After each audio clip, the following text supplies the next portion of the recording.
जो कोणी स्त्री शूद्रांना ज्ञान आणि विद्या देऊ नये असे म्हणतो, तो दुसऱ्याच्या मार्गात अडचणी उभा करतो.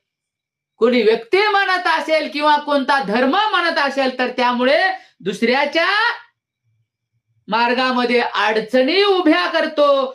तो त्यांच्या हितचिंतक ठरत नाही. असं जो कोणी म्हणतोय, असं ज्याचं कुणाचं मत आहे किंवा ज्या धर्माचं मत आहे ते त्यांचं हितचिंतक ठरत नाही. अशा प्रकारे जो मनुष्य